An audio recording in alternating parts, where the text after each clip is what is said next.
लड़ाई की तैयारियां करें। ये नहीं था कि जाते ही यूं टूट पड़ते थे एक दूसरे पे, बाकायदा यूं तैयारी करके फिर लड़ा करते थे। किस्मत खराब होती है ना, तब क्या होता है वो पानीपत का तीसरा युद्ध बताता है। जनवरी का महीना, उत्तर भारत की कड़कड़ाती ठंड और भारी बारिश हो गई। बहू मुठियां भींच के वहां पर बैठा हुआ था कि क्या किया जाना चाहिए और क्या नहीं किया जाना चाहिए, समझ नहीं आ रहा था कि क्या करें।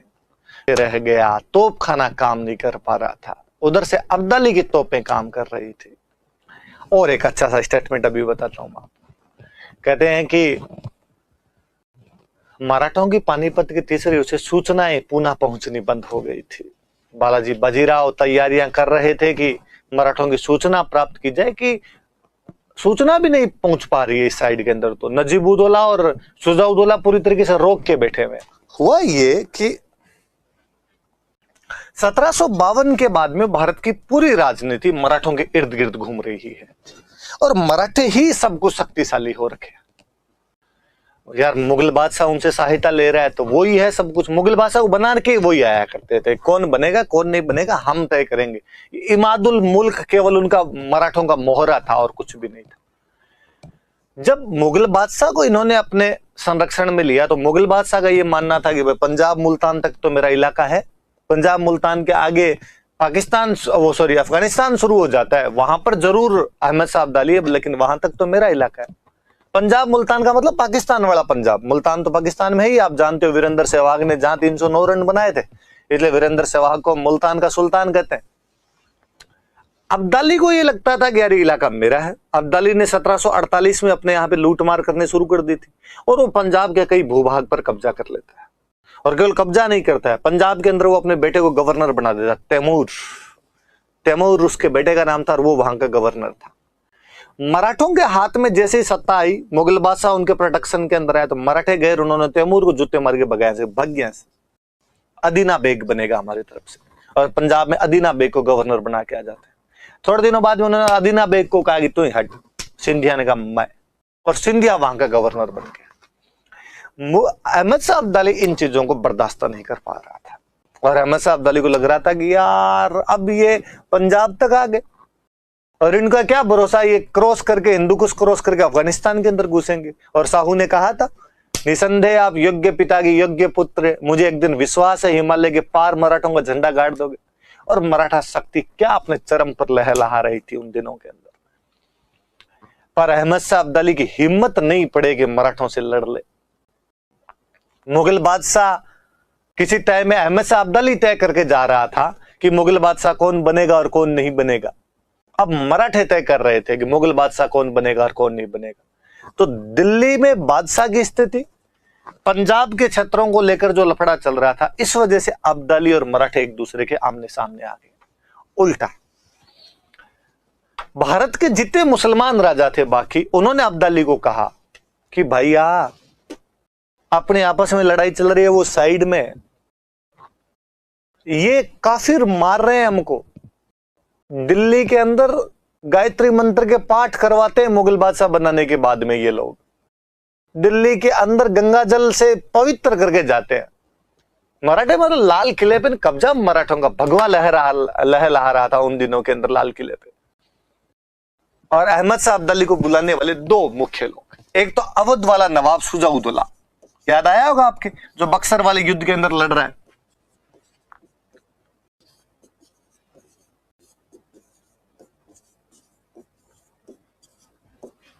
शुजाउद्दौला।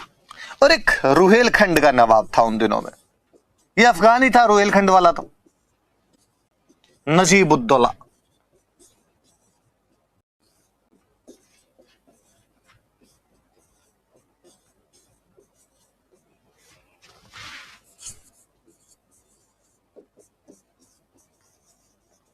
तो रोहिलखंड में तो आपका नजीबुद्दौला,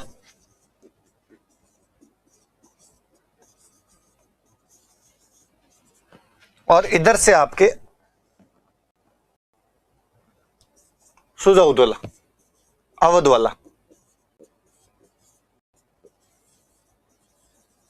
इन्होंने अब्दाली को कहा कि भाई हम तेरे साथ हैं, काफिरों को हिंदुस्तान से निकालते इनको। उधर मराठे कह रहे थे कि समय आ गया कि विदेशियों को भारत से बाहर निकाला जाना चाहिए। तो ये तनातनी पड़नी थी।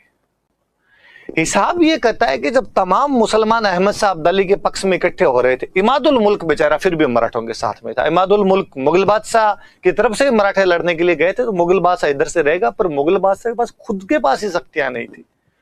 तो सवाल तो यह है कि जब सारे मुसलमान अहमद शाह अब्दाली के पक्ष में थे और मराठों को हराने के लिए लामबंद हो रहे थे, तो भारत के तमाम हिंदुओं को मराठों के पक्ष में लामबंद हो जाना चाहिए था। आखिर मराठे भी तो हिंदू पद पातशाही की अवधारणा को स्थापित करना चाह रहे थे, वो भी तो लाल किले पे भगवा लहराना चाहते थे।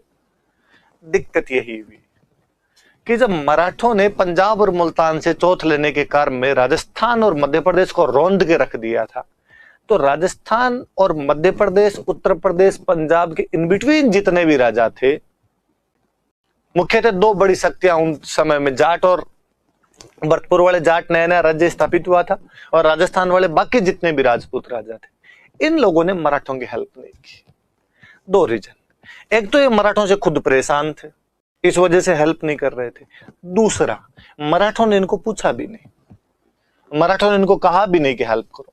मराठों में कहीं ना कहीं एक इतनी लगातार जीतों की वजह से घमंड भी आ गया था, और मराठों को लगता था यार अब तुम बताओगे क्या करना है और क्या नहीं करना। इवन भरतपुर महाराज सूरजमल तो सामने चला के चले गए थे, और मराठों ने कहा था मैं तुम्हारे साथ चलने के लिए तैयार हूं, बस थोड़ी मैं जो बातें कहूं वो मान लो। बातें क्या है? बातें बहुत सिंपल से कि मराठों की सेना में सैनिक होते थे कम, लुगाई टाबर होते ज्यादा। मराठों को हमेशा ये लगता था भाई हमसे लड़ी कौन पाएगा, और यही होता था यार, 500 मराठे जाके दिल्ली को डरा के आ जाते थे। इसलिए मराठे जब कहीं सेना लेके जाते तो सैनिक कम होते, लुगाई टाबर, गीत गाने वाले, हलवाई, है ना, डांस करने वाले, ये लोग ज्यादा आते। और मराठे कुछ ही नहीं, आगे कोटा के बाहर बैठे और कोटा के राजा का 10 लाख पहुंचा दे।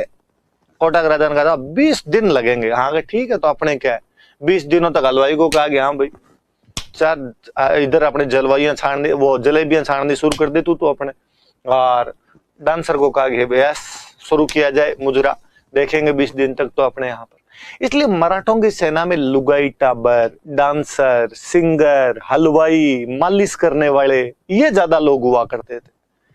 महाराज सूरजमल ने उनको ये कहा कि लुगाई टाबरों को यहाँ छोड़ जाओ, बाकी वाले लोग जाके लड़ लो। अहमद शाह अब्दाली सेना थोड़ी डंकी लेके आया, ढंग से लड़ाई कर लोगे। मराठों का अच्छा, अब राजस्थान वाले बताएंगे कि क्या किया जाना चाहिए और क्या नहीं किया जाना चाहिए, हम इसी प्रकार से जाएंगे। और पानीपत के इस युद्ध के अंदर जब मराठे पहुंचे, मराठों की तरफ से 2 सेनापति गए थे। और सुनो थोड़ी सी बातें फिर एक साथ लिखेंगे।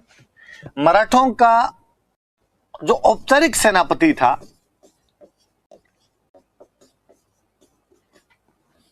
फॉर्मल कमांडर जो था वो तो पेशवा का बेटा था, विश्वासराव, 18 वर्षीय पुत्र उसका विश्वासराव। पर वास्तविक सेनापति था वो मराठा का चचेरा भाई था, सदाशिवराव भाऊ अर्जुन कपूर।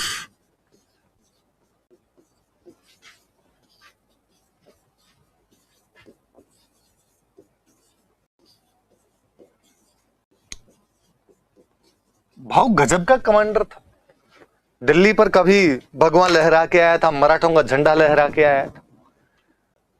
भाऊ बाजी, आप यदि बाजीराव मस्तानी देखते हो तो बाजीराव मस्तानी में बाजीराव का एक भाई है चिमनाजी अप्पा।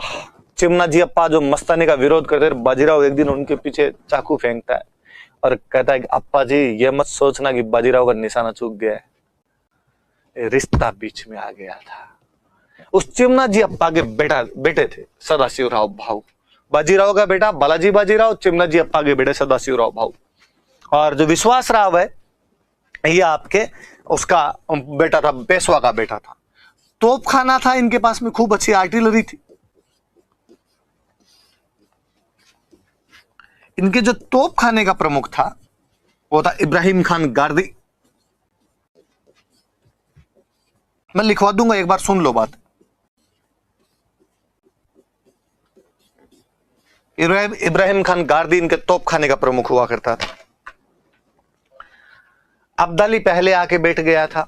पानीपत हरियाणा में जगह पड़ती है, खुला मैदान है, भारत की खूब सारी लड़ाइयां पानीपत में हुई है, 3 बड़े युद्ध है पानीपत में। और मैं कहूं हरियाणा के आसपास में लड़ाइयां ज्यादा है। तराइन में 3 युद्ध हुए, पानीपत के अंदर ये 3 युद्ध हो गए आपकी। कुरुक्षेत्र का भी महाभारत का युद्ध यहीं पर हुआ था। रीजन थे कि एक तो खुला मैदान था तो लड़ने में थोड़ा ठीक रहता था, दिल्ली के नजदीक था तो कोई भी राजा जो दिल्ली में बैठा होता वो दिल्ली से पहले रोकना पसंद करता, भाई राजधानी तक नहीं आ जाए, इसलिए भी वो यहां पर लड़ना प्रेफर किया करता था। आसपास में खेत थे, खूब सारे मैदानों के अंदर खेत थे, नदियां थी, इसलिए यहां से घास फूस अच्छा मिल जाता, घोड़े वोड़ों के लिए, सैनिकों के लिए अनाज मिल जाया करता था। यहां पर बहुत अच्छे लोहार रहते थे, इसलिए लोहे के हथियार बहुत अच्छे वो तैयार करके दे सकते थे। उधर से जो खैबर पास करके आया करता था, खैबर दर्रा क्रॉस करके जो आया करता था, वो पंजाब से ढलते हरियाणा में पहुंचते तो उनके लिए भी यही मैदान बचता था कि यहां पर वो अपने घोड़े वोड़े लगा सके। इसलिए पानीपत लड़ाई के लिए एक मुफीद मैदान था। पर अब्दाली चूंकि पहले आ गया था तो अब्दाली ने अपनी सेना थोड़ी ऊंचाई पर लगा दी थी और मराठों की सेना थोड़ी नीची थी। सेना थी बीच के अंदर लुगाई टाबर, पीछे फिर सेना रखी थी, आगे तोफखाना जचाया हुआ, लड़ाई की तैयारियां करी। ये नहीं था कि जाते ही यूं टूट पड़ते थे एक दूसरे पे, बाकायदा यूं तैयारी करके फिर लड़ा करते थे। किस्मत खराब होती है ना, तब क्या होता है वो पानीपत का तीसरा युद्ध बताता है। जनवरी का महीना, उत्तर भारत की कड़कड़ाती ठंड और भारी बारिश हो गई। बारिश में पानी हमेशा ऊपर से नीचे की तरफ आएगा, तो अब्दाली के कैंप जहां लगे हुए वहां तो पानी नहीं, जहां मराठों के कैंप थे वहां पानी पानी फैल गया। और जब वहां कैंप में पानी फैल गया तो दलदल हो गई भयंकर, और दलदल में तोपखाना फंस गया। सबसे बड़ी बात, बारिश होने की वजह से कैंप में मलेरिया फैल गई और मलेरिया से फौजी मरने लग गए। और बड़ी जोरदार घटना, अवध वाले सुजाउद्दौला और रुहेलखंड वाले नजीबुद्दौला ने मराठों का पीछे से कनेक्शन काट दिया। मराठों की सेना पड़ी है, पीछे से उन दोनों ने अपने कनेक्शन लगा दिए। अब महाराष्ट्र से मराठों को जो भी सहायता आती उसको वो बीच में रोक रहे थे, कोई सहायता नहीं पहुंचने दे रहे थे। अब्दाली मराठे, फिर अब्दाली के दोस्त मराठे घिर गए बीच में, ना रसद पहुंच पा रही है, ना हथियार पहुंच पा रहे हैं। कैंप के अंदर आपके बहुत ज्यादा मलेरिया फैल गई है, घोड़े मर रहे हैं अनाज के अभाव में। घोड़ों को मरने के बाद में उनकी लाशें दफनाने के लिए आपके पास जगह नहीं है, इसलिए उन लाशों की वजह से दुर्गंध फैल रही है और दुर्गंध से लोग मर रहे हैं। बहु मुठियां भींच के वहां पर बैठा हुआ था कि क्या किया जाना चाहिए और क्या नहीं किया जाना चाहिए, समझ नहीं आ रहा था कि क्या करें। फाइनली मराठा सैनिकों ने संक्रांत वाले दिन आके बहू को कहा कि बहू लड़ाई का ऑर्डर दे दे। भूख प्यास से, मलेरिया से, घोड़ों के लाशों की दुर्गंध से मरे, उससे अच्छा लड़के मरे। अब मराठों के पास कोई चारा था नहीं, क्या बहादुरी से लड़े थे मराठे, वाकई वाकई बेहद बहादुरी से लड़े थे। शुरुआती हमले में तो अब्दाली के छक्के छुड़ा दिए थे, पर तोप खाना फंस के रह गया, तोप खाना काम नहीं कर पा रहा था। उधर से अब्दाली की तोपें काम कर रही थी, इधर से मराठों के कुछ सरदार जब हारते दिखे तो लड़ाई में से